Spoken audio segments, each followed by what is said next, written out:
శ్రీమాత్రే నమః. రేపు 30వ తారీఖున స్కంద పంచమి. దీన్ని ఇలా పంచమి అంటారనమాట. ఆ రోజు ఖచ్చితంగా మరిచిపోకుండా చేయవలసిన పని ఏంటంటే గోరింటాకు పెట్టుకోవడం.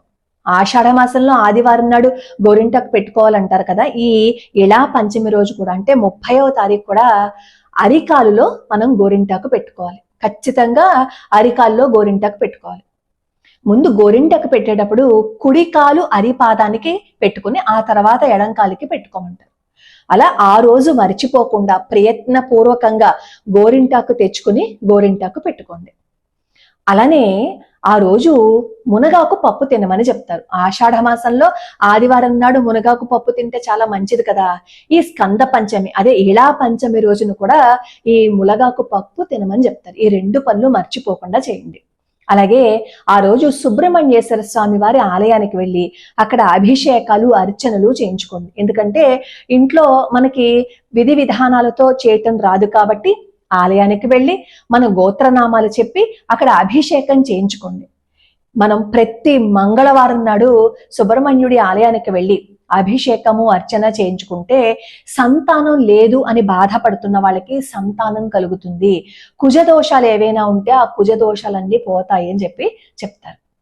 అలానే కాలసర్ప దోషాలు ఏవైనా ఉంటే సుబ్రహ్మణ్యుడి ఆరాధన చేస్తే ఆ దోషాలు కూడా పోతాయి. స్కంద పంచమి రోజు పొద్దున్నే స్నానం చేసేసి ఆ రోజు ఉపవాసం ఉండగలిగితేనే ఉపవాసం ఉండండి. లేదు అంటే మీరు పొద్దున్నే పూజ చేసుకుని సుబ్రహ్మణ్యుడికి సంబంధించిన ఏవో ఒక స్తోత్రం భక్తిగా శ్రద్ధగా చదివి కాస్త నివేదన పెట్టి హారతిచ్చి నమస్కారం చేసుకుని నాకు ఇంతే వచ్చయ్యా, భక్తిగా నిన్ను ఆరాధించటం తప్ప నాకు ఇంకేం రాదు అని ఆర్తితో అడగండి.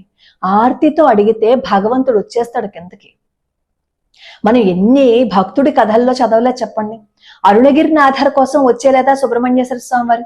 భగవంతుణ్ణి ఆర్తిగా పిలవాలే గాని వచ్చి అక్కడ కూర్చుంటారు.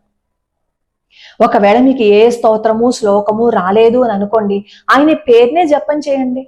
దాన్నే అలా స్మరణ చేసుకుంటూ ఉండండి. స్కంద పంచమి రోజు అసలు మీరు ఇంక ఏదీ వ్యాపకం పెట్టుకోకుండా భగవన్నామ స్మరణ చేస్తూ ఉపవాసం ఉండగలిగితే ఉపవాసం ఉండండి.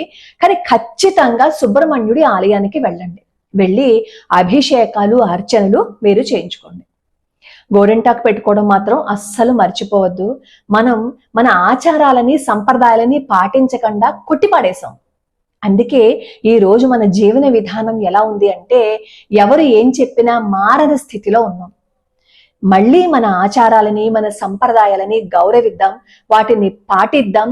తిరిగి పూర్వపు రోజుల్లోకి మనం కూడా వెళ్ళిపోదాం. లోకా సమస్తా సుఖినో భవంతు, సర్వే జనా సుఖినో భవంతు.